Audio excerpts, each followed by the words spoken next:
Olá, pessoal. Para quem ainda não me conhece, meu nome é Larissa e no vídeo de hoje nós temos duas convidadas muito especiais aqui no canal para falar de um tema bastante relevante e importante no cenário que a gente está vivendo, que são sobre as mulheres na ciência. E para isso, eu tenho as duas professoras maravilhosas que vão nos ajudar a falar um pouquinho sobre isso. Vanessa possui graduação em Física, bacharelado em Pesquisa Básica pela Universidade de São Paulo, doutorado em Física pelo Instituto de Física Teórica, o IFT, da Unesp. Fez 2 estágios de pós-doutoramento, um no Observatório de Paris-Médon, na França, e outro na Unesp. Professora associada 4 do Instituto de Física da Universidade de Brasília e é atualmente vice-diretora do Instituto de Física da UNB, membro do Núcleo de Relatividade e Teoria de Partículas e também coordenadora distrital da Olimpíada Brasileira de Física das Escolas Públicas. Ela também atua na área de gênero em Física e Ensino de Física, com participação no mestrado profissional em Ensino de Física lá na UNB, orientando dissertações a respeito da inserção da física contemporânea no ensino médio. E Erondina, licenciada em Física e doutora em Física Ambiental pela UFMT.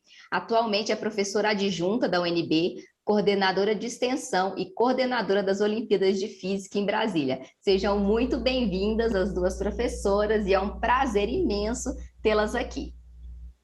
Obrigada, prazer é nosso, Larissa. Muito obrigada pela oportunidade, né, pela chance de conversar um pouco com o teu público.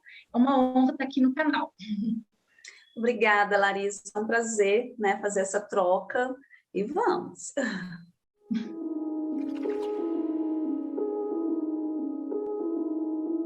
Eu vou começar fazendo uma pergunta para vocês a respeito da carreira das mulheres na ciência. Então, a gente sabe que as mulheres na carreira científica, elas são subrepresentadas na maioria das áreas de pesquisa na maior parte do mundo, né? Nós publicamos menos artigos durante a carreira e recebemos menos citações em nossos trabalhos acadêmicos. Esse cenário de desigualdade de gênero, principalmente na física, tem raízes profundas nos próprios alicerces nos quais as sociedades foram construídas. Hoje, como está a situação da desigualdade de gênero na física no Brasil, começando pela graduação até o número de professoras em institutos de física? A situação está melhor que quando vocês começaram a carreira, se vocês acham que melhorou, se nós estamos progredindo. E eu também procurei artigos a respeito do assunto, né? Eu encontrei um artigo intitulado "O preconceito de gênero ainda afeta mulheres na ciência", publicado por um periódico de microbiologia nos Estados Unidos, e ele trouxe várias pesquisas, das quais eu posso citar que apenas 23% dos professores titulares nos Estados Unidos são mulheres nas áreas da ciência, tecnologia, engenharia e matemática. E para finalizar também, quando vocês comentarem sobre esse assunto, eu queria saber qual a previsão do impacto da pandemia para as mulheres na ciência. Bom, então eu queria começar, né, discutindo, jogando umas ideias para a gente até, enfim, tomar posse, né, das informações. A Larissa mencionou sobre a questão estrutural, e eu acho interessante a gente levantar o seguinte número. A mulher, ela realmente teve acesso ao ensino superior muito tarde no Brasil. Tá? Então, se a gente for pensar, a mulher conseguiu apenas entrar em 1879 no ensino superior. 1879 é muito pouco, em termos de escala temporal, é ontem, né? Na verdade, é pior. Assim, em 1827, a mulher ela teve direito a estudar. E ela foi estudar o quê? Prendas domésticas, cozinhar, né, costurar. Ela não foi estudar geometria como os meninos e matemática.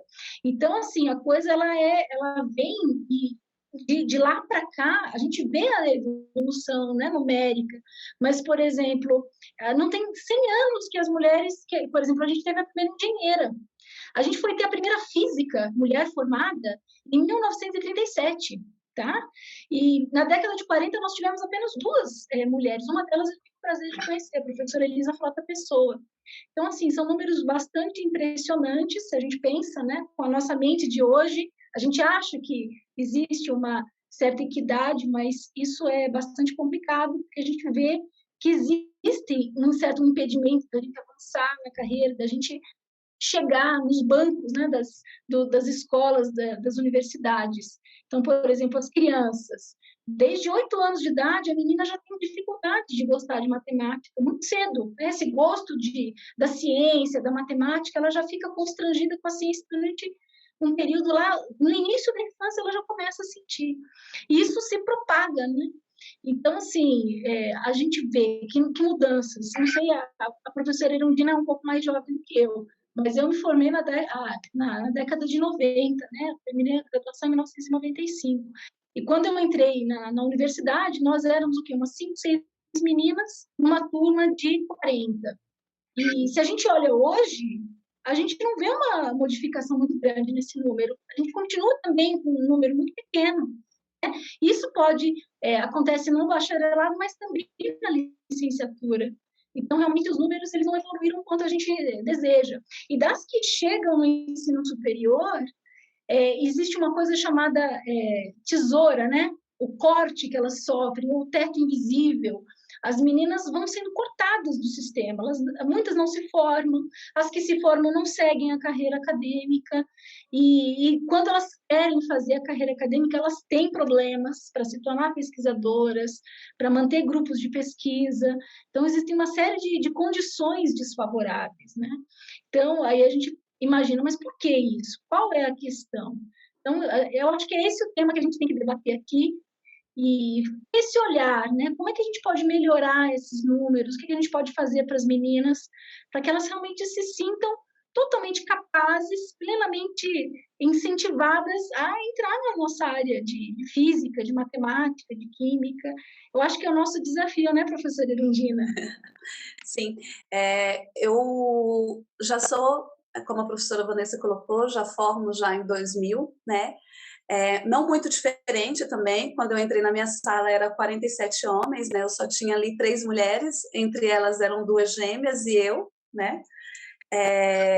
A formatura realmente só formaram 7 alunos, né? Entre elas 2 mulheres, e assim, é muito complicado a gente pensar que o que é ser um cientista, né? A primeira concepção, quando eu vou para a escola, que eu pergunto para as meninas o que é um cientista, todas elas fazem uma caracterização de um homem velho, de jaleco, e sempre muito representado em relação a estar fora da realidade das pessoas, né? E quando eu digo que eu sou cientista e que mulher pode ser cientista, a primeira coisa que elas me perguntam é: pode usar salto? Pode usar vestido? Pode usar maquiagem? Pode ser mulher? Né? Pode ser feminina na ciência? Porque essa talvez a maior dificuldade que as mulheres enfrentam ao longo da sua carreira, né?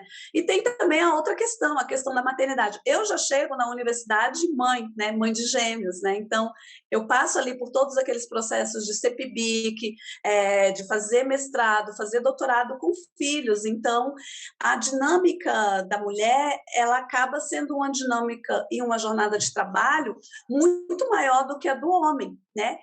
E fora também os aspectos que ainda temos na nossa sociedade de ter profissões que são profissões de mulheres e profissões que são profissões de homens, né? Que está muito linkada também à questão do machismo, porque eu me lembro perfeitamente que quando eu falei eu vou fazer física, foi uma sensação, a única pessoa que apoiou foi o meu pai, falou: não, você vai sim, vai conseguir, porque o meu pai sempre trouxe uma concepção para mim que eu posso ser o que eu quiser. Né? Eu posso fazer o que eu quiser.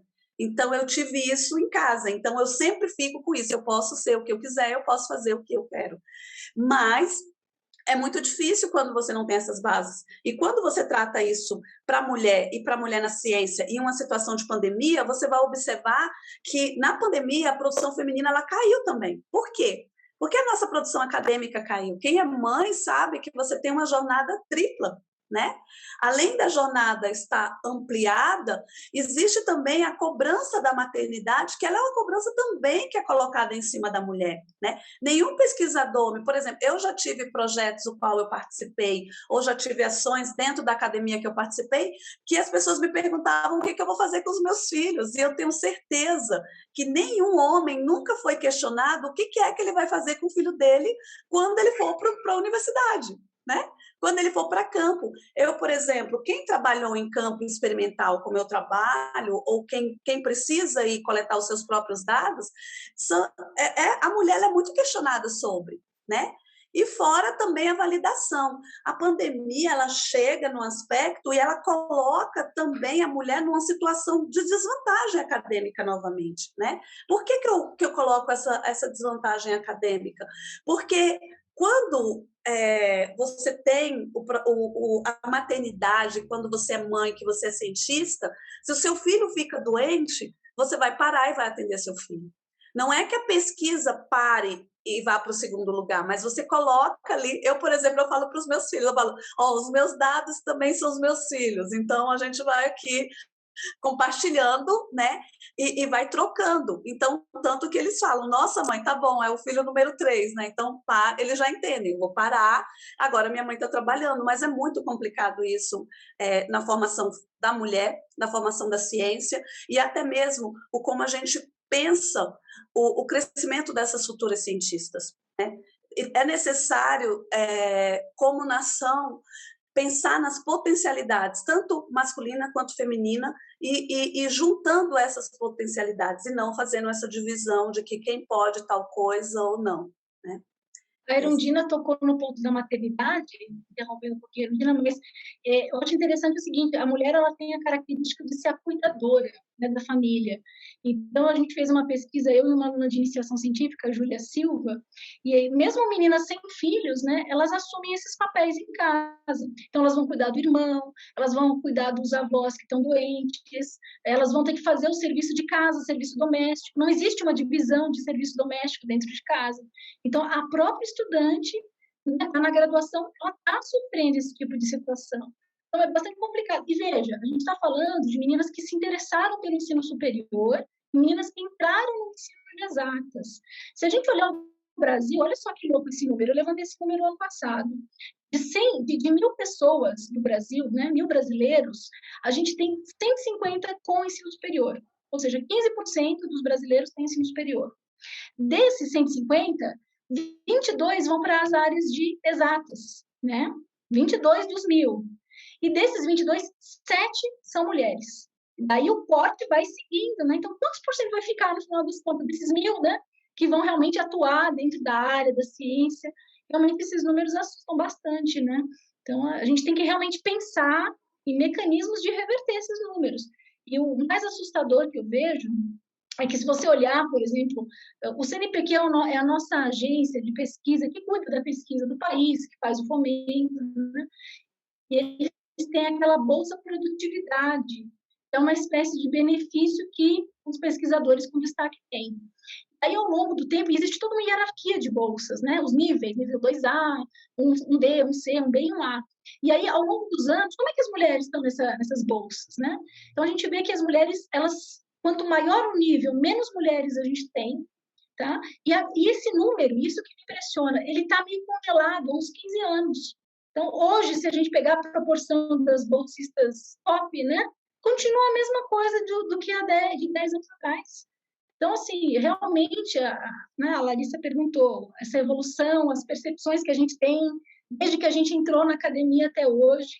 Então, naturalmente houve, né, uma melhoria, mas ela não está sendo suficiente. Então, a gente continua tendo impedimentos bem sérios que às vezes a gente nem se dá conta.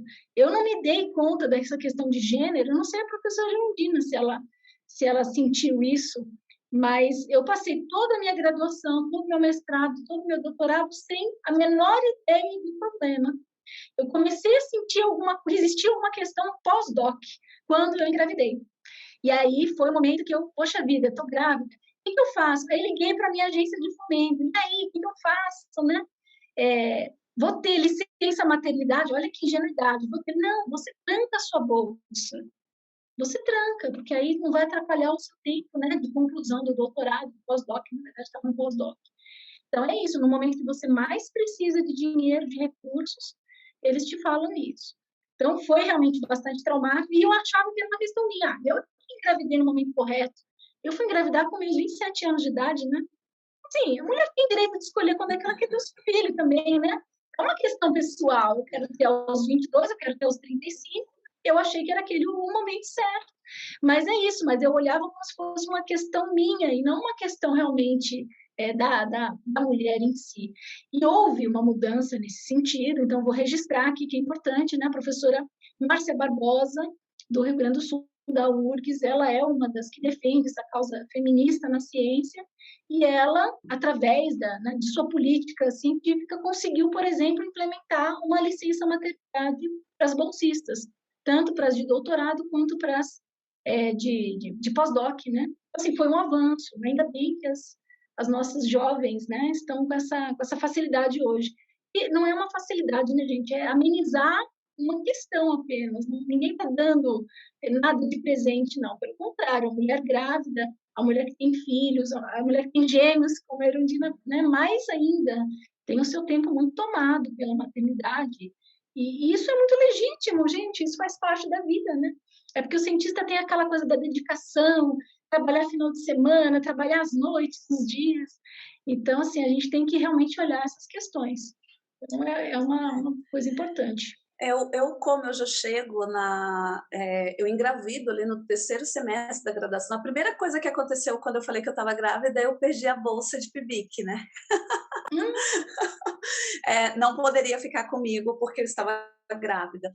A segunda coisa que eu ouvi é bonita, é inteligente, mas acabou com a vida, né? Eu já saio ali com a observação de todos não, eu tive alguns professores que me apoiaram, assim, eu tive professores que fizeram aquelas barreirinhas de proteção acadêmica, quer dizer para você, estuda que o céu é o limite, né? E esses professores, por exemplo, eu trago até hoje na minha mente como referências, sendo homens, de estimular e de dizer não acabou, você vai conseguir e vamos, né? Então, eu vejo que a mulher, nesse processo, ela passa por... O ambiente é muito hostil, né? E eu percebo esse ambiente hostil logo também nesse momento ali. Eu também nunca tinha me atentado a essa questão de gênero, né? Mas já tinha vivido, e eu falo muito isso para as meninas quando eu vou na escola, que eu viver a realidade delas, né? Pegar ônibus, sair de uma parte periférica e evoluir e chegar onde você chegou, é colocar também o jovem e a mulher que está iniciando na realidade da situação, né? Então, quando eu chego na academia, que eu me deparo com isso, eu não sabia definir o que era gênero nesse momento, né? Eu sabia que sim, que eu tinha um tratamento diferenciado, e sempre se tem um tratamento diferenciado, principalmente quando você tem também aquele julgo do que as pessoas acham que é bonito ou feio, né? Que aí também entra as questões de separar ali a mulher, porque se a mulher é bonita ou se a mulher tem o padrão de cientista, e o que é o padrão de cientista para os nossos colegas cientistas? É a mulher masculinizada, né? Então, quando a mulher não se masculiniza, que ela continua ali no desenvolvimento acadêmico e que ela consegue trazer a feminilidade dela para dentro da universidade, com olhar de pesquisa, com olhar científico, sim, nasce o respeito, mas é um caminho, como diz o artigo Labirinto de Cristal, ele é um caminho muito, muito longo e muito dolorido, né? É claro que eu já venho ali da evolução dessa discussão, porque quando a professora Márcia Barbosa faz essa evolução, eu já entro ali nesse processo das bolsas, já tenho essas garantias, mas é muito complicado ainda. O caminho, ele ainda é um caminho difícil para as pesquisadoras no início, né, da formação em si. E esse problema de gênero que muitas de nós sequer conseguimos ver assim que estamos iniciando nossa carreira, é importante nós trazermos essas informações, porque é uma hierarquia social invisível, né? Ela está aí em vários detalhes do nosso cotidiano, inclusive em microagressões diárias, e que nós, por estarmos vivendo nessa sociedade, não conseguimos enxergar a gravidade dessas microagressões e acabamos que normalizamos, né, os problemas. Então, é bom trazer esse tipo de abordagem também para as meninas que estão assistindo conseguirem realmente enxergar o problema, que a gente só consegue mudar a partir do momento que a gente enxerga que nós estamos vivendo um problema. Então, eu acho que também essa é a relevância da gente trazer esse tipo de assunto para a internet, para as pessoas que estão dispostas a ouvir e a aprender a respeito desse assunto também, né? Então, aproveitando que vocês falaram sobre o número de meninas na graduação quando vocês entraram e que esses números continuam sendo pequenos em comparação com os homens e que houve pouco progresso nesses últimos 10, 20 anos, eu vou aproveitar e puxar o gancho para a segunda pergunta, que é baseado no artigo intitulado A Jornada Científica sob a Lente do Gênero. Né? Ele mostrou que no Brasil, entre os anos de 2014 e 2018, existiam entre 40 e 50 mulheres para cada 100 homens, entre autores ativos de publicações científicas nas áreas de física e astronomia. O estudo mostra que existe o maior número de mulheres abandonando a carreira acadêmica e que nós, mulheres, temos uma menor participação em colaborações em comparação com os homens, o que potencialmente acaba impactando também a nossa carreira. Ou seja, os homens possuem uma rede maior de colaborações com tendência de colaborar mais com outros homens, tanto no âmbito nacional quanto no âmbito internacional. Como vocês veem essa inclusão de mulheres em colaborações dentro da física e em se tratando de grandes experimentos internacionais, ainda há pouca liderança feminina. Uma feliz exceção, né, foi a professora Andrea Ghez, que lidera um experimento para estudar o buraco negro supermassivo no centro da nossa galáxia, e foi laureada com o Prêmio Nobel de Física no ano passado, em 2020, a quarta mulher da história a receber o prêmio. Quão impactante foi esse resultado para nós? Larissa, esse resultado, inclusive, levo isso para as escolas, né? Falo isso para as meninas, e mostro para as meninas a importância de apresentar esses cientistas e as histórias, né? Para inspirar. Por quê? Além de ser um movimento de inspiração, é um movimento também de empoderamento, né? E é trazer para a história que a união das pessoas que têm interesse em fazer pesquisa, porque eu vejo o processo da ciência como um processo inclusivo, eu não vejo a ciência como um divisor de quem é homem, de quem é mulher, de quem é amarelo ou é azul, mas sim de incluir. E o que é incluir? Se eu quero fazer ciência, eu posso fazer ciência, desde que eu tenha ali a minha capacidade e que eu estude, que eu evolua em cima disso. Então, trazer exemplos como o da Andrea, colocar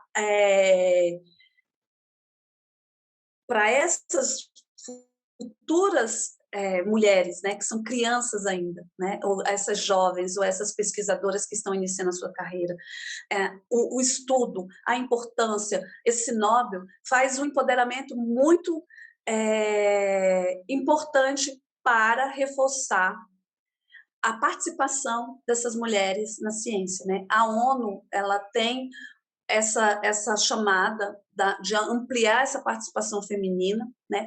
Existe também um movimento dentro do Brasil em ampliar essa participação feminina, e é extremamente necessário manter, incluir, fazer com que essas meninas sejam estimuladas, empoderadas, né?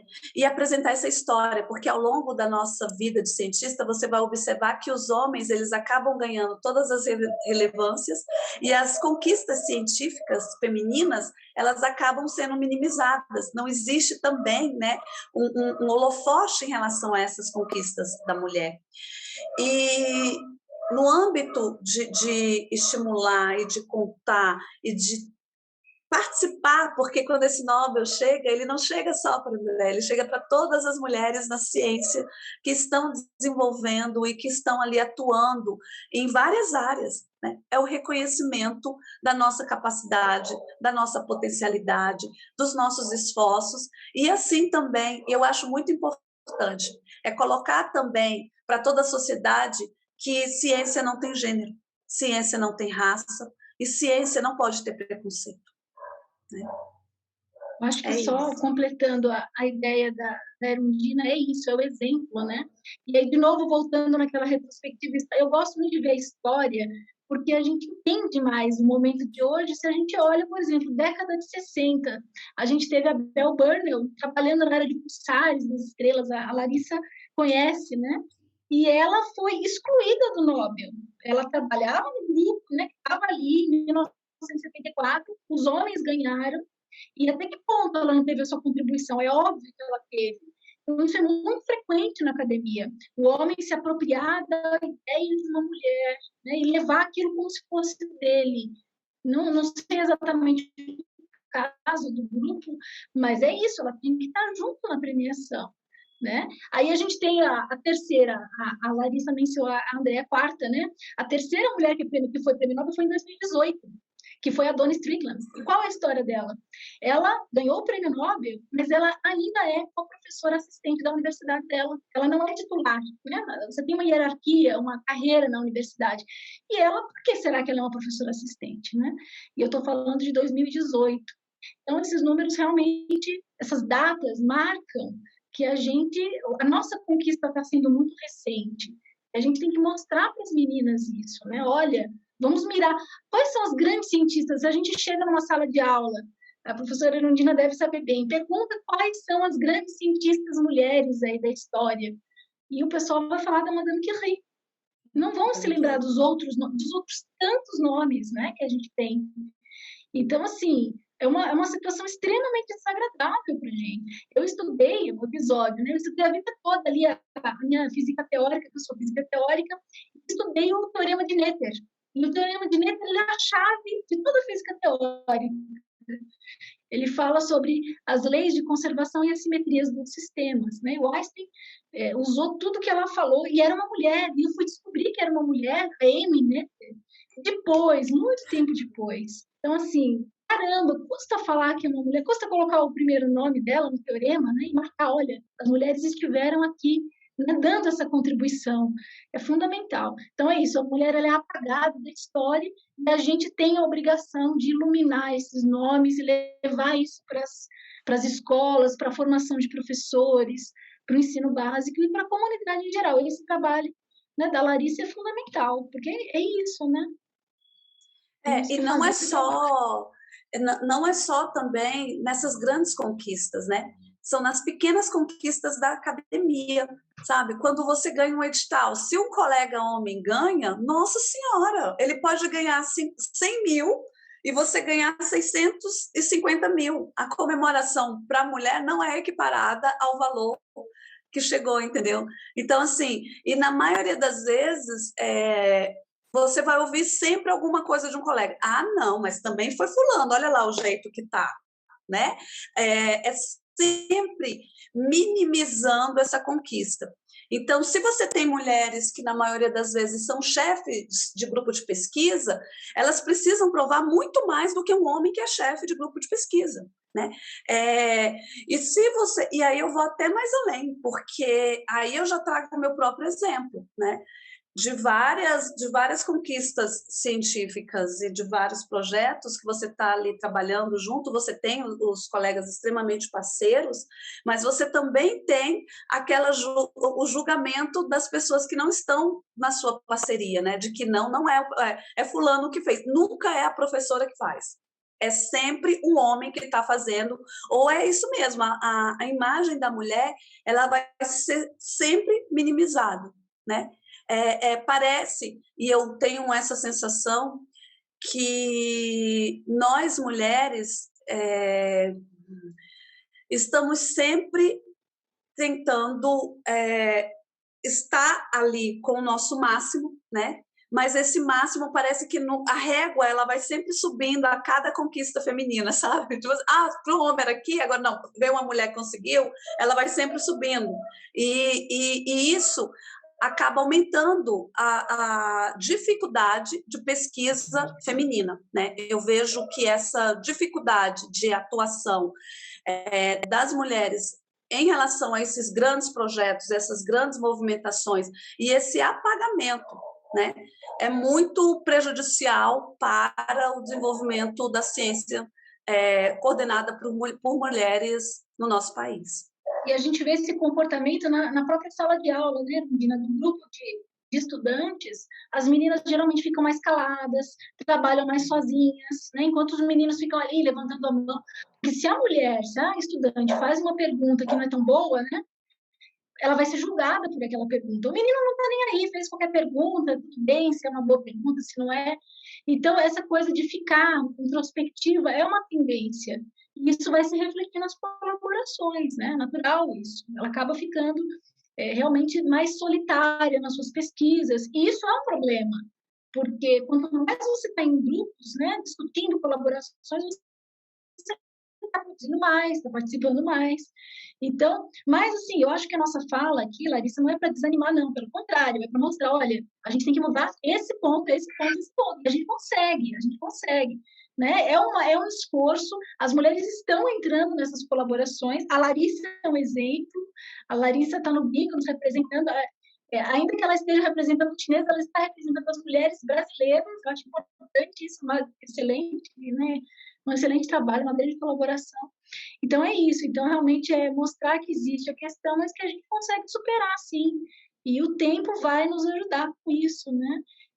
A gente não precisa apenas das mulheres. Eu acho que os homens, hoje em dia, estão reconhecendo também. Porque existe esse machismo, entre aspas, estrutural, mas os próprios homens estão vendo isso. Quando eles tomam consciência, a gente gosta dos nossos colegas homens, né? É isso, né? Eles estão nos ajudando na medida que eles vão percebendo as questões todas.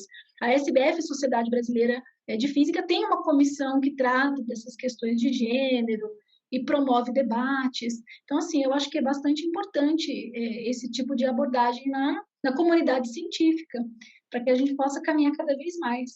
E aproveitando para falar desse viés masculino dentro das ciências, nesse mesmo artigo que eu mencionei anteriormente, o preconceito de gênero ainda afeta as mulheres na ciência, a autora menciona uma pesquisa um pouco reveladora. Candidatos homens a vagas de pós-graduação têm quase 2 vezes mais chances de conseguirem a posição do que as candidatas mulheres com currículos similares. Esse viés também ocorre para possíveis promoções, como, por exemplo, sair de um pós-doutorado para um cargo efetivo dentro da universidade e recebimento de fundos de pesquisa. Além disso, o estudo mostrou que se uma mulher publica com outros homens, em coautoria, sua contribuição é subvalorizada, exatamente o que a professora Erundina estava falando. Quais as medidas que podem ser tomadas para melhorar esse cenário? Hoje tem se falado muito em representatividade e não é à toa, né? A valorização do papel das mulheres na ciência é de fundamental importância para estimular também as outras meninas a se interessarem mais por estudar ciências. Larissa, eu penso que para melhorar isso, a gente precisa melhorar também outras variáveis, né? Eu crio rapazes, homens, né? E eu sempre falo para os meus filhos sobre a questão do respeito, né? E sobre o respeitar as diferenças. Porque quando eu respeito as diferenças no campo de pesquisa, você vai observar que o olhar da mulher, o olhar refinado da mulher, alinhado com o olhar do homem, amplia o leque de pesquisa e se ganha em diversidade, se ganha em conteúdo, se ganha em estruturação, né? E eu passo também por uma outra variável, que é a variável do respeito em si, né?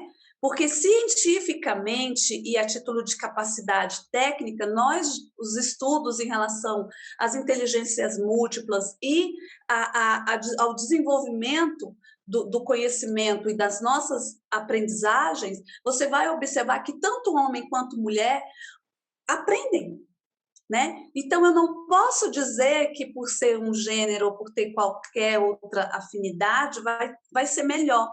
Agora, as nossas academias, elas precisam enfrentar o problema. E como é que a gente enfrenta o problema, né? Fazendo diálogo.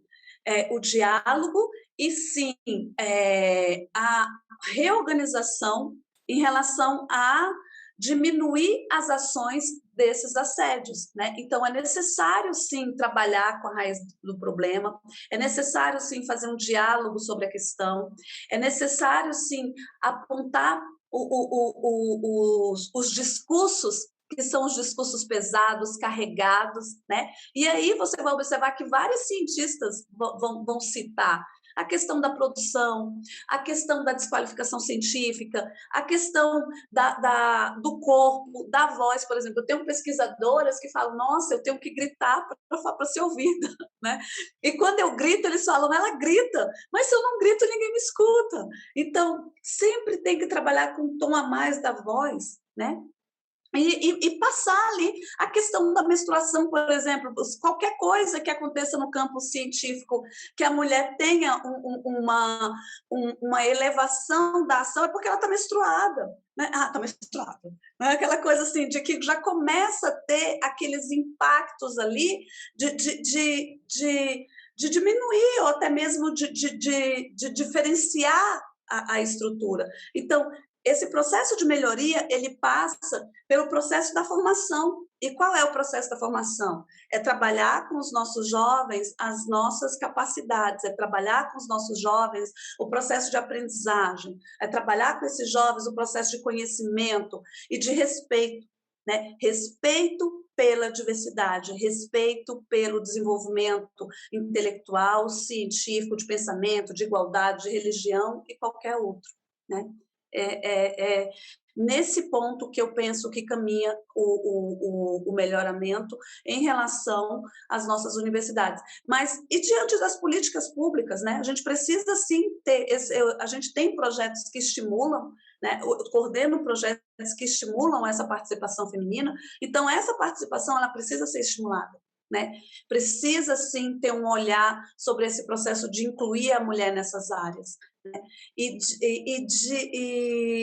de formar essa pesquisadora com toda a sua potencialidade, levando em consideração também a maternidade, levando em consideração a sua feminilidade, levando em consideração a sua história, porque esse, sim, é o diferencial no final da formação de qualquer ser humano, né? É o respeito coletivo em relação ao seu ser.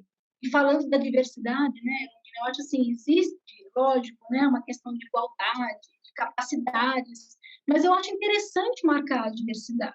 É interessante você marcar as características femininas e o que ela pode oferecer de melhor, né? Então, por exemplo, a mulher, a gente sabe, as meninas, né, são muito comunicativas, conseguem interagir muito bem, conseguem fazer interlocuções, mediações. Então, que a gente aproveite essa característica, porque, por exemplo, grandes colaborações, né? Você pega ali o artigo das ondas gravitacionais, envolve 1.000 pessoas, né? 1.000 pesquisadores. É complicado do aspecto humano você lidar com essas pessoas todas. Então, por que não aproveitar? Já que, né, a gente tem essa... Eu não sei se, às vezes, a questão biológica e social, ela se diferencia, mas às vezes ela se mistura, né?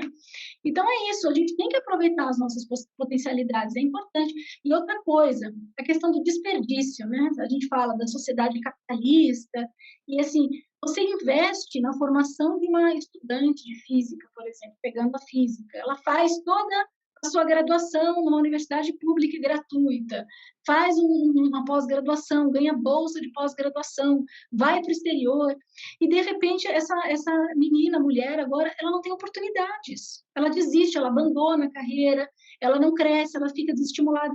Então, vejam o quanto de dinheiro a gente não colocou na formação, né? Então, tem que olhar todos esses aspectos. E é isso. Por que a gente passa por isso, né? Então, ainda nós temos na academia os espaços de decisão, de poder, de julgamento, estão na mão dos homens, na maioria. Não tem como. Então, quem avalia a questão da bolsa, né? Como a Larissa mencionou, na hora de você escolher, é o rapaz ou é a menina? Provavelmente é um orientador ou é alguém, né, que tem ali o seu poder de decisão, fazendo uma decisão, tomando uma decisão. Esses comitês científicos, a maior parte é formado por homens. Então, a gente tem que entrar nesses espaços. É um esforço, é bastante difícil, mas se a gente não tiver lá a mulher julgando o estudante que está ali passando pela questão da maternidade, por exemplo, é óbvio que ela precisa de um tempo na carreira dela. Mas, poxa vida, se ela fizer bem, né, se ela estiver bem enquanto mãe, ela vai ser uma excelente profissional. Então, acho que a gente tem que ter essa dimensão. A vida não é simples, né? Não é para o ímpar. Não, a gente tem um espectro. E ela pode atrasar um pouco aqui, mas depois ela pode ter um rendimento absolutamente bom lá. Então, é isso, não dá para a gente fazer nenhuma definição. E só para a questão, né, assim, como a ciência é masculina, quantos métodos contraceptivos existem para a mulher não engravidar? Um número absurdo, mais de 60. Quantos existem para o homem não engravidar? 1%, né? Então, é isso. Então, a pesquisa científica ela é guiada. A gente acha que não, né? A ciência é imparcial, mas não. É o olhar humano que faz a pesquisa.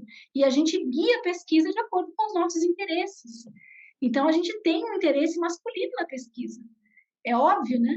Então, é realmente, se a gente não marcar presença nos espaços, não mostrar que nós somos importantes, que nós precisamos estar lá nesses espaços, a gente está perdendo enquanto sociedade, enquanto humanidade, porque a gente está perdendo 50% da força de trabalho de pesquisa. Só 50%, né? Será que a gente quer isso? Essa é a pergunta, né? Em nome de uma situação boba, né? Então, meritocracia ela não existe meritocracia, a gente tem que dar aquela coisa, né? Igualdade de oportunidades. Então, você tem que realmente incentivar as meninas, fazer políticas. A gente coordena as Olimpíadas de Física aqui no Distrito Federal, eu e a Erundina. A gente sabe que a participação das meninas é menor, o número de medalhas, né, que as meninas ganham é menor. Então, a gente tem que realmente fazer dar um incentivo para a participação, fazer uma política voltada para elas. Então, cabe a nós, né, fazer. Agora é isso, eu acho que a gente tem as medidas que partem da educação básica, da ação do professor, da ação na universidade, a gente fazendo esses projetos de extensão, seja Olimpíadas, gincanas, vão levar os meninos no museu, vão discutir temas da ficção científica, esse todo movimento é necessário. Mas a gente também tem que estar nos espaços de decisão maiores, para que a gente garanta as políticas públicas. Então, por exemplo, vários dos projetos voltados para ações, né, no ensino médio saíram, por exemplo, de políticas que foram definidas pelo CNPq, pela CAPES, né, são esses editais, o projeto Eureka, que a professora Helena vai contar para a gente. Então, assim, é preciso que a gente garanta que existam esses projetos, né, que o MEC faça, que o Ministério de Ciência e Tecnologia, que essas comissões que trabalham nesses ministérios, que eles discutam, que levem. Eu mesmo participei de um evento no Senado falando da mulher na ciência.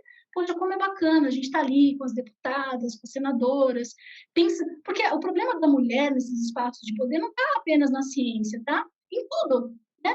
Você não tem a mulher lá nas posições, seja nas empresas, nas indústrias, seja na política, no Congresso.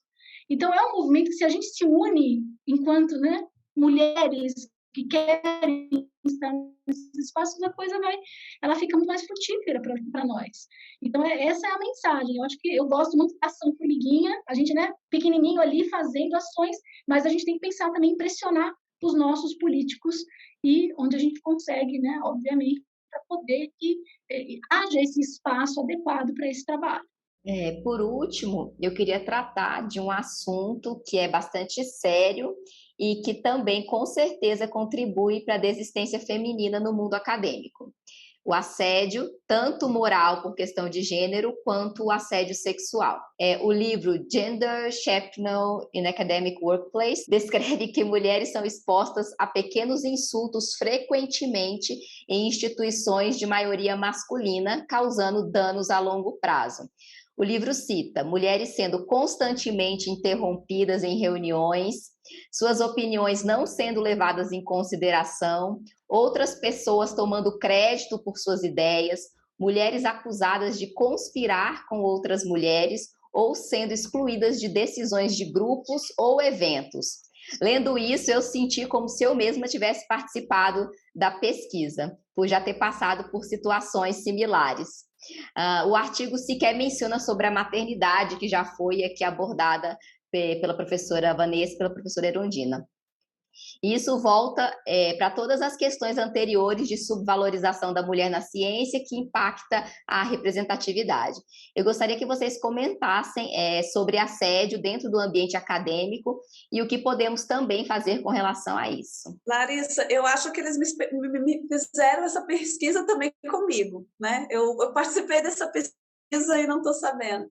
Interessante que desses pontos que você citou, passei por todos, né? Passei por todos. Assim, eu até faço uma reflexão ainda maior. Quando a mulher questiona e quando a mulher fala de uma forma, eu sempre falo nesse tom, então eu não grito com eles, eu não vou lá fazer essas exposições no âmbito da briga, né? No espaço da briga. Então, eu deixo tudo acalmar e aí eu vou pontuando. Quando a mulher pontua, em um determinado momento, as pessoas ainda falam, aquela mulher causa problema. Né? Lá vem a professora encrenqueira, então lá vem a professora que estava questionando, porque ninguém percebe, né? Quando é que você vai começar a perceber isso? Quando você começa a entrar ali em pontos que você começa a discordar. É claro que no mundo acadêmico esses pontos eles acabam aparecendo no diálogo, mas não é muito diferente do que a gente tem no cotidiano, então precisamos evoluir muito em relação a isso, né? Esse é um assunto que precisa ser tratado, e não só as nossas academias precisam ter uma atenção, porque isso destrói a autoestima da mulher, isso destrói o sonho dessa mulher, e muito mais. Muitas alunas, muitas pesquisadoras, elas acabam abandonando a carreira em um determinado momento por várias questões como essas, né? Eu, por exemplo, já ouvi, não, ganhou tal dinheiro porque foi ela, olha lá como ela foi, né? Olha o vestido da professora. Então, eu até fiquei pensando, o que é uma roupa de cientista? Eu já entrei nesse parafuso. Qual é a roupa de um cientista?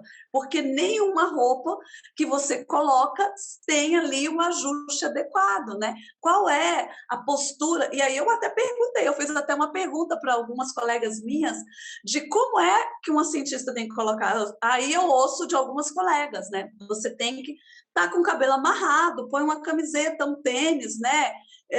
Não chama tanta atenção. E eu fico pensando, mas isso é uma violência, né?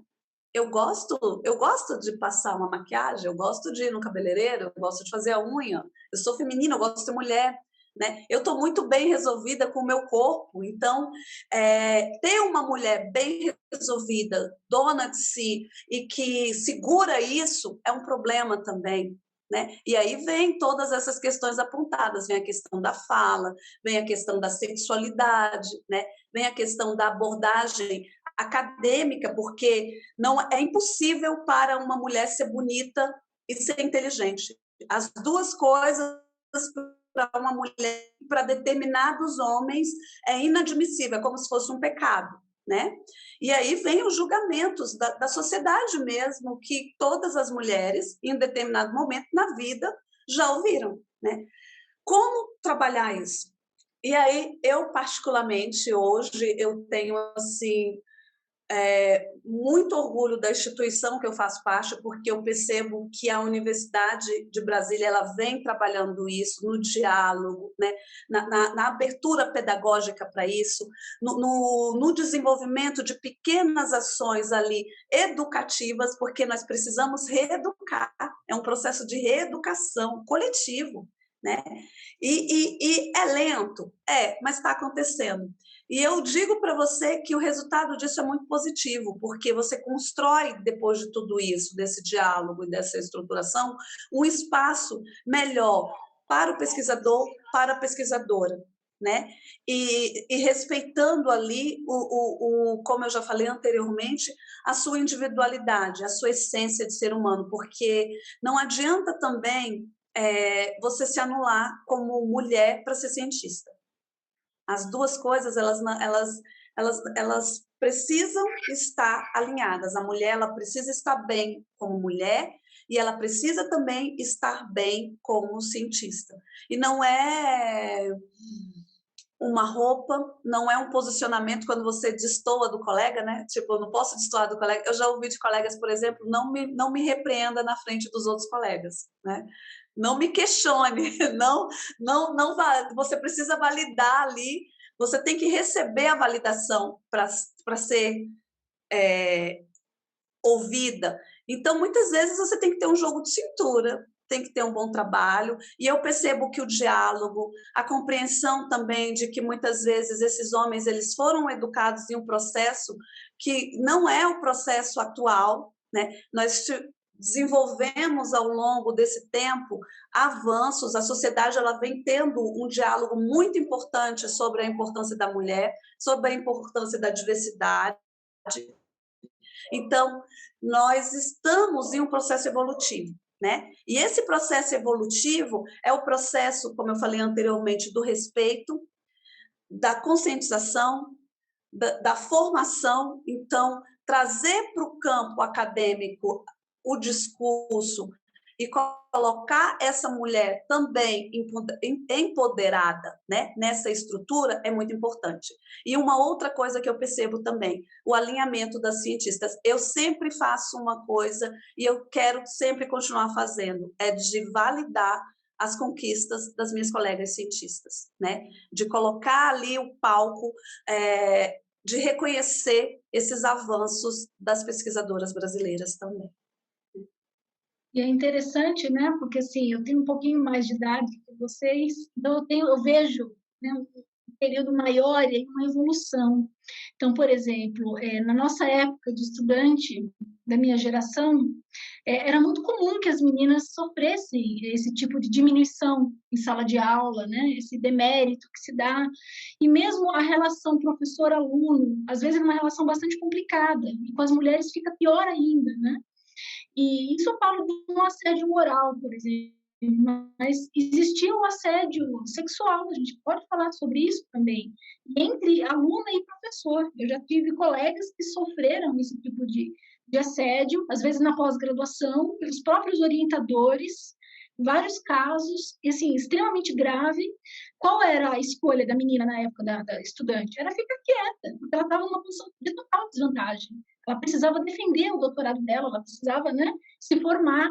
Então, se ela fizesse qualquer tipo de denúncia, qualquer alerta, ela seria prejudicada. Então, isso no passado era muito frequente. E eu vejo que hoje as meninas, eu fico muito feliz quando as meninas vão de bermuda na sala de aula, vão com a sua mini saia, não estão nem aí, né? E é isso. E elas não estão mais aceitando esse tipo de comportamento, né? Por mais que às vezes ele aconteça, as meninas estão dando o seu recado. Então, não pode, não pode. Aí elas acessam a coordenação de curso, elas acessam a ouvidoria da universidade. Então, assim, felizmente, a gente tem um cenário na UNB de que a gestão é muito feminina, nós temos uma reitora, né? Então, a gente sente e é uma questão institucional, a gente sente essa vontade realmente de ajudar os caminhos ali das meninas para que elas consigam se impor, consigam fazer os seus estudos de maneira mais tranquila. Mas essa questão, né, não é assédio apenas, o assédio ele eu diria, uma situação extrema, mas é o dia a dia, né? Ela conseguiu porque o orientador ajudou, ela conseguiu porque ela teve facilidade por conta de uma situação. É sempre assim, ela não consegue por causa do mérito dela, né? E isso a gente passa, e as meninas, e é normalizado, né? Então, acho que agora não está sendo mais. Eu acho que essa é uma diferença dessa geração. Essa geração de hoje é mais, entre aspas, né? Não deixa barato, mas briguenta. E eles estão certíssimos, estão certíssimos. Não pode, não pode, não é assim. As relações humanas têm que ser mais tranquilas, né?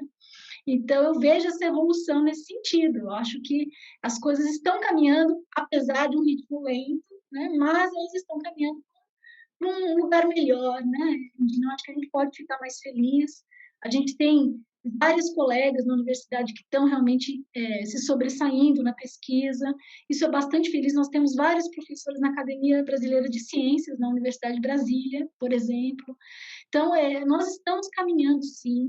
Então, esse movimento de discutir sobre gênero, que não existia na minha época, né, de estudante, e agora parece comum, ele é extremamente necessário, né? Toda vez que eu falo alguma coisa sobre gênero, eu aprendo alguma coisa, e eu tenho alguma coisa também a ensinar, né? Porque isso é uma troca, e a gente precisa dessas trocas para a gente entender que nós não estamos sozinhas. No momento que a gente é sozinho, a gente não consegue fazer nada, mas quando a gente se coloca numa situação com outras pessoas juntas, eu acho que a gente consegue realmente lidar muito melhor com a situação. Então, eu fico bastante grata à Larissa para a gente poder ter esse diálogo aqui nesse canal né? Para a gente poder falar de física, mas a gente poder também falar desses assuntos, né? Que permeiam a física, permeiam a construção do conhecimento científico pelas mulheres. É isso. Eu queria aproveitar também para falar de uma experiência pessoal que foi mencionado também pela professora Erundina, que quando eu fui fazer minha entrevista para pós-graduação, as pessoas, a banca, né, os jurados, perguntaram se eu realmente estava fazendo entrevista para o curso correto, porque eu estava muito bem vestida para ser uma candidata de pós-graduação de um curso de física. Então, eu já ouvi isso, ouvi também que se eu me vestisse pior, talvez eu fosse levada mais a sério por colegas dentro da academia. Então, são coisas que escandalizam, inclusive levando-se em consideração que nós estamos no século XXI, né? Esse tipo de comentário é escandaloso. E não só, Larissa, é interessante, né? As pessoas elas não param para pensar como é que a mulher se sente com isso, né? Mas, por exemplo, eu nunca na minha existência parei para pensar se tinha roupa A ou B. Eu sempre tive uma educação que, claro, toda mulher tem essa educação, né? De sentar direito, de não estar mostrando nem tanto o seio, nem tanto a perna, de ser recatada. Então, você vai observando que a gente tem aquela educação de polda, né? A gente vai sendo poldada ali logo na nossa infância. Mas quando você chega com esse um pouco do seu eu, mulher, né, da sua feminilidade, com a sua ciência, com a sua empolgação, isso choca. Eu também já ouvi, e assim, eu trago coisas assim que eu até penso, eu falo, eu não vou deixar isso, mas eu, por exemplo, eu tinha um vestido que eu amava, e que um dia eu cheguei para trabalhar e ficaram me perguntando. Eu ouvi isso dos colegas. Nossa, aquela roupa tá querendo dar, né? Tipo, e eu fiquei pensando, meu Deus, o que é uma roupa que tá querendo dar, né?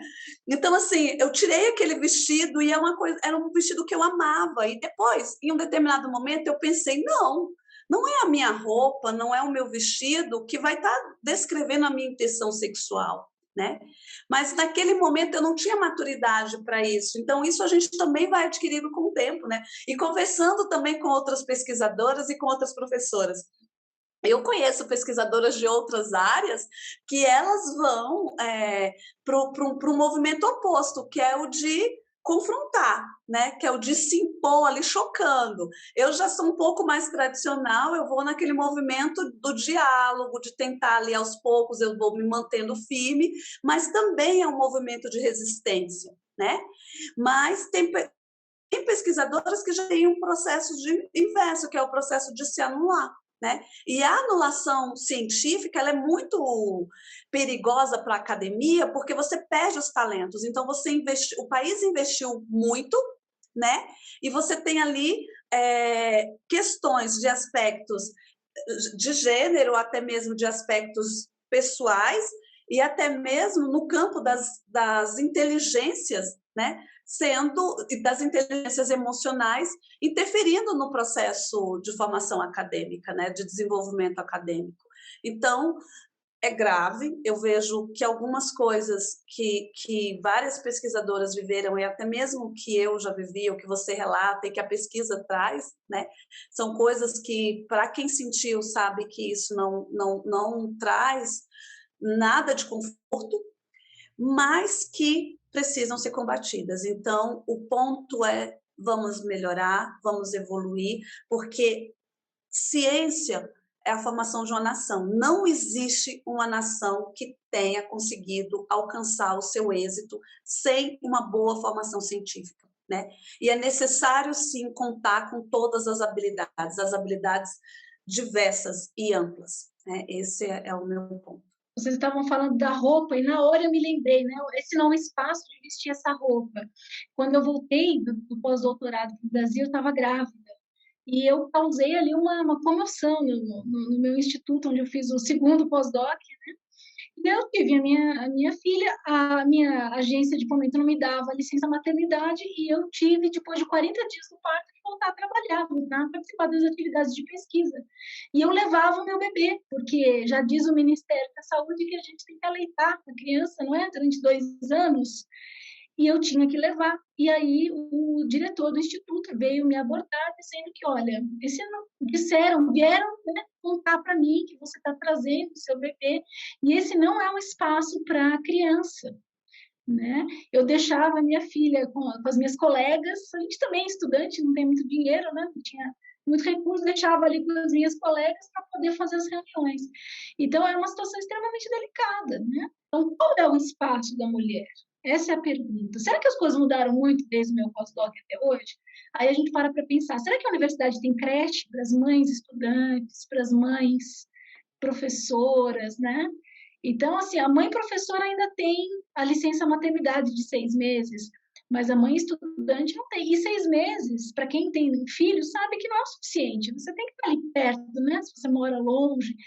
Então, eu acho que assim, a mensagem é: vamos transformar os espaços científicos, os espaços políticos, os espaços de educação em espaços femininos também, né?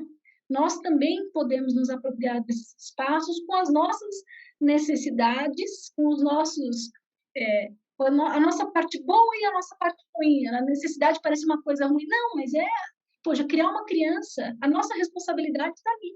E se a mulher não quer ter filhos? Eu já vi também essa discussão das cientistas que não querem ter filhos. Elas também sofrem. Problema, quer dizer, o problema não está na maternidade em si, né? A maternidade pode ser um agravante, mas não é a questão, não é o ponto. Já ouvi colegas, você não faz nada, então por que você não está publicando 10 papers por ano? É isso, é uma cobrança absurda, né? Então, vamos transformar esses espaços, vamos entender que né, cada um tem a sua maneira de ser, de pensar, e isso tudo vai contribuir para o nosso espaço de aprendizado de todo jeito. Então, é isso. Vanessa, você trazendo essa sua experiência da maternidade, a minha experiência de maternidade na universidade não foi diferente, mas eu tenho 2 exemplos. Eu tive filhos prematuros, gêmeos, né? Eu também levei meus filhos, eu estava na fase de amamentação, e eu me lembro como eu amamentava gêmeos, e eu cheguei para fazer a prova com os meninos micro, eles nem choravam, eles gemiam, né? E o professor entregou a prova para todo mundo, e quando chegou na minha vez, ele virou para mim e perguntou se as crianças estavam matriculadas. Porque se as crianças não estivessem matriculadas, eu poderia me retirar e sair. E os colegas, né, só tinha colegas homens, eles, não, professor, não, professor, não. Eu saí, e quando eu saí da sala, eu dei de cara com 2 professores, que são aqueles professores que fazem a diferença, sabe? Eu vou até citar o nome desses professores, porque eu vou te dizer uma coisa, são grandes homens, que foi o professor Carlos Rinaldi e o professor Denilton Gaio, que um pegou o meu filho, o outro pegou o segundo e falou: você vai pegar, eu vou segurar os seus filhos e você vai voltar para aquela prova e você vai tirar 10. Você precisa passar pela sua formação. A gente vai segurar as crianças. E eu me lembro desses 2 professores com os meus filhos no colo, assim, eu acho que eles não estavam com filhos pequenos nessa época, mas eles ficaram ali aquela 1h30, né? E eu consegui fazer essa prova, graças a Deus, sim, passei nessa disciplina, e o professor, depois disso, ele colocou o ponto de vista dele, né? Que ele não tinha filhos e que ele não estava conseguindo lidar com essa situação, e ficou tudo bem, é claro, mas eu tenho ali o olhar de 3 homens com posturas diferentes, né? Cada um com a sua realidade, cada um com a sua crença, e fazendo o diferencial, porque eu percebo que é isso, é fazer o diferencial, né? E a maternidade para cientista e para aluna no âmbito da academia e na sociedade, isso é muito importante, gente, né? Vamos pensar, a mulher, ela tem o poder de dar vida, né? E trazer um filho, cuidar desse filho, colocar esse filho no mundo, instruir esse homem ou essa mulher que chega à sociedade, tem um papel extremamente importante, né? Para a formação, para o crescimento da nossa nação, e eu já vou falar novamente sobre a importância da ciência para isso, né? E para o desenvolvimento dessa sociedade em si, né? Gente, muito obrigada pelos esclarecimentos de vocês. Foi bastante rica essa discussão. Espero que as pessoas em casa tenham podido aprender alguma coisa, coisas que elas não sabiam, e ter essa informação mesmo para levar para elas e talvez facilitar a jornada acadêmica de alguma menina que esteja assistindo a gente, que esteja na graduação, que esteja passando pela maternidade. E antes de terminar o vídeo, eu gostaria que vocês falassem um pouquinho sobre o projeto Eureka Meninas na Física. Então, Larissa, esse projeto Eureka, ele nasce de uma visita minha e do professor Ivan, né, a uma escola numa cidade satélite chamada Planaltina, a qual ocorre sempre esse deslocamento, né, da universidade para a sociedade, né? Nessa visita eu percebo que todas as meninas, elas ficavam olhando ali, eram crianças ali de quarto, quinto ano, né? E eu percebia que elas ficavam impressionadas com aquela mulher ali no meio, sabe? Criança não tem muito filtro, e eu percebo que eles acabam colocando o que eles pensam, e eles falavam, nossa, pode ser mulher, nossa, pode mexer no telescópio, nossa, pode falar, nossa, pode fazer física. Essa interação da ciência com o pré-adolescente, né, ela acaba trazendo para o cientista que está na academia essa visão do que é o chão da escola, né, que é aquela realidade de estar ali na escola, de estar frequentando os ambientes escolares e percebendo o que os adolescentes e as crianças pensam sobre a sua profissão. E eu percebi que elas ficaram muito maravilhadas com a questão de ter ali uma mulher com um olhar diferente e fazendo ciência com elas, né? Trabalhando com programação, mexendo com Arduino, construindo estações, e nós estávamos fazendo um monitoramento climático, o Ivan estava apresentando as estrelas, então virou ali um bate-papo. Depois que eu saí disso, nós voltamos a essa escola, e uma das meninas chegou para mim e falou bem assim, tia, a sua profissão é legal, mas meu pai disse que mulher não pode fazer isso, que é para mim voltar e fazer a comida, né? Eu preciso cuidar da casa.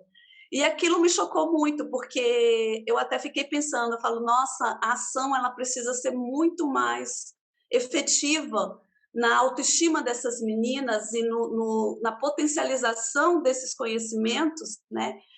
Do que só ir uma vez na escola. E aí a gente começou a pensar em academia, o que poderia ser feito. E aí nasce o projeto Eureka, que é um projeto que visa levar essas meninas para a universidade e a universidade para a escola, né? E apresentando ali a história das cientistas, apresentando ali a física e apresentando para essas alunas. E no final, eu vou falar alunas, mas a gente acaba incluindo todo mundo, porque na escola você não tem um processo de exclusão, né? Então você acaba atraindo todo mundo, então de incluir essas meninas nessa rota científica, com ensino de programação, com reforço de física, apresentando ali a divulgação científica, né, as conquistas acadêmicas e científicas, e levando, quando nós não tínhamos aí os decretos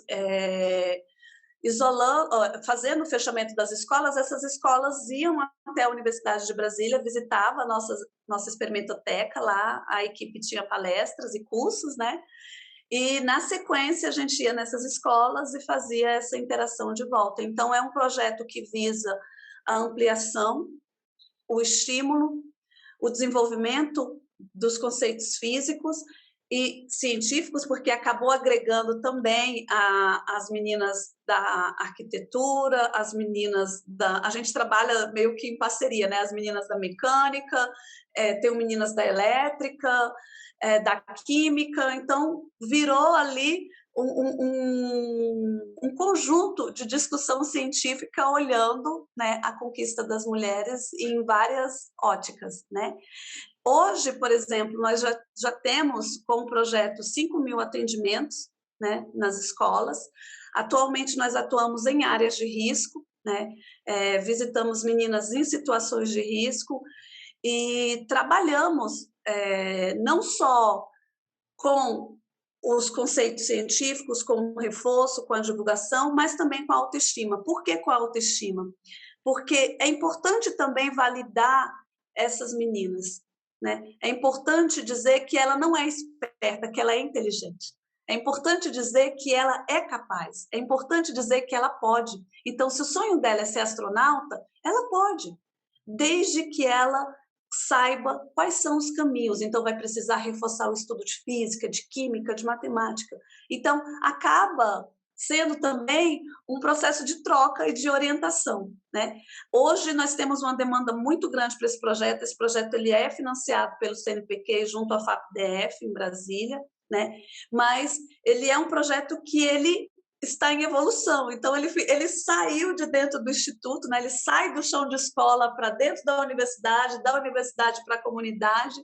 Então ele criou não só a questão do empoderar, de inspirar, mas como também de incluir essas meninas também no processo da ciência, porque além de colocar essas meninas dentro da academia, a gente também começou a perceber que é necessário também ter a questão do apoio socioeconômico, né? Porque também não adianta estudar com a barriga vazia, né? É necessário também pensar na vulnerabilidade socioeconômica, porque ela existe e ela acaba também sendo um limitante. Nós estamos participando também de outros editais e tentando ampliar, né? Fazer essa ampliação. Eu vou passar a palavra para a Vanessa. Eu esqueci também de falar que a gente trabalha em 3 âmbitos, né? A gente trabalha na escola, com o ensino fundamental 2 e com o ensino médio. A gente trabalha na universidade, que é fortalecer também as bases conceituais e incluir essas meninas em projetos, né? Então, nós temos um grupo de meninas que atuam com as meninas do ensino fundamental e do ensino médio, mas que elas acabam também sendo vinculadas às professoras, que sou eu, a Vanessa.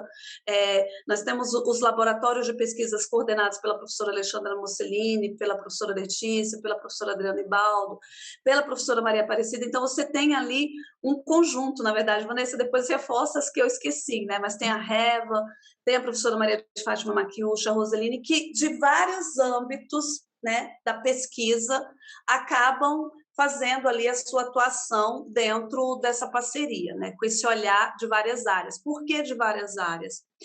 Para atender a demanda daquela aluna. Às vezes tem aluna que fala para mim, professora, eu não quero fazer física, mas eu adoro estudar astronomia. Eu posso continuar no projeto? Pode, sabe? Seja bem-vinda, porque a troca ela não fica apenas no âmbito do ser cientista na área da física, mas em todas as áreas, né? Eu vou passar para a Vanessa e ela faz a complementação em relação à graduação. Então, a gente vai contando desse retrospecto todo o projeto, a gente fica até emocionado, é um trabalho muito bacana, né? Eu acho que os projetos, de maneira geral, de extensão, eles têm um valor muito grande. A universidade, às vezes, nem reconhece tanto, mas são esses projetos que mostram que a universidade tem a oferecer para a sociedade. E chamam os meninos. Então, por exemplo, ao ir à escola pública, a Erundina não está chamando apenas as meninas, ela está mostrando que, para o menino ali da escola pública, que a universidade é dele, é de direito, e ele não precisa pagar para estudar. É um espaço que ele pode... E muitas vezes ele nem imaginou estar nessa escola, né, nessa universidade. Então, é um processo que, assim, é extremamente importante que a gente tenha esse alcance. É um alcance bastante grande, né? Os 5.000 atendimentos que a Erundina mencionou, a gente nem se dá conta, mas, de repente, a gente vê chegando na nossa graduação, eu dou aula para os calouros, chegando os meninos dos projetos. Já recebi estudantes das Olimpíadas de Física, da Eureka, a gente ainda está, né, no processo, mas já recebi de outros projetos, a gente sempre está fazendo projetos. Eu tenho os anteriores, a gente tinha a menina que calculava, precisamos voltar aí com a professora Lila Fialho, mas é isso, trabalhando com as meninas na matemática. Então, isso que a Erundina falou, a parceria das áreas, a matemática, a engenharia, o problema que elas identificam pode ser o problema que a gente identifica também. Então, assim, trabalhar em parceria dentro da universidade e junto com a Secretaria de Educação, junto com as escolas, é fundamental. Então, eu acho que essas ações são extremamente importantes, a gente realmente tem que jogar energia, vamos intensificar, estou louca para voltar para o presencial, né? A pandemia já deu o que tinha que dar, a gente precisa receber os meninos na Experimentoteca, nós temos um Instituto de Física, espaços muito legais de divulgação de ciência, a Experimentoteca é um deles, de receber esse público, fazer oficina, estourar garrafa PET nos foguetes, fazer sorvete com nitrogênio líquido. É isso, é trazer alegria, né, de volta para a universidade com esse público que é tão importante para nós. E assim, deixar muito claro para as meninas que a ciência é para elas. É para elas. É para o menino, mas é para a menina, né? Tudo que você quer, você consegue. A Erundina falou do sonho de ser astronauta. Eu me lembrei das 2 astronautas em 2019 que estavam já selecionadas para ir para o espaço, né? E o que aconteceu? Elas não puderam ir porque não tinham roupas próprias para as mulheres, que cabiam no corpo das mulheres. Então, isso é muito emblemático, né? As mulheres podem ser astronautas, sim. E aí fizeram as roupas espaciais para elas. Eu não sei se foram as 2, eu acho que só foi uma. A Larissa deve saber mais do que eu dessas missões espaciais. Mas é isso, que façam as roupas, que a gente possa vestir uma saia, mas que a gente possa vestir uma roupa de astronauta. E é isso. Vamos fazer a moda dentro da ciência. E acabou, o espaço é nosso. Obrigada, Larissa. Muito obrigada pela oportunidade de fala. Agradeço o público pela atenção. E estamos aqui no Instituto de Física, então podem entrar em comunicação. Talvez a Larissa possa colocar os nossos contatos aí no canal, né? Então, a gente fica super à disposição para qualquer menina que queira perguntar sobre a carreira, sobre como é ser física, as meninas de Brasília, que a gente está em Brasília, mas no país todo, quem sabe, a gente chega até na China, né? Aí a Larissa vai ter que nos ajudar aí a comunicação. Mas é isso, a gente fica aqui à disposição de vocês, tá bom? Obrigada, Larissa. Obrigada pela oportunidade, né? Eu também vou deixar os nossos canais de comunicação. Nós temos o Instagram das Meninas da Física, né? Eu vou deixar com você o link. Nós temos também o nosso site da UBF, o nosso Instagram também da universidade. E temos também a nossa experimentoteca, né? Disponível para atendimento e de portas abertas, né? Assim que passar tudo isso, para receber esses jovens e para receber o futuro, né? Muito obrigada. Gente, eu agradeço muito a participação de vocês. Obrigada, professora Vanessa. Obrigada, professora Erundina. Foi um imenso prazer realmente ter vocês aqui. Espero vocês mais vezes aqui no canal para falar sobre gênero, para falar sobre as pesquisas em física de vocês. E espero que a gente possa ter ajudado alguma das meninas que estão vendo esse vídeo e seguindo, né, essa discussão. E é isso, gente. Eu espero que vocês tenham gostado do vídeo. Não deixem de se inscrever aí no canal, curtir o vídeo e nos vemos na próxima. Beijos, tchau. Tchau, tchau, pessoal. Valeu.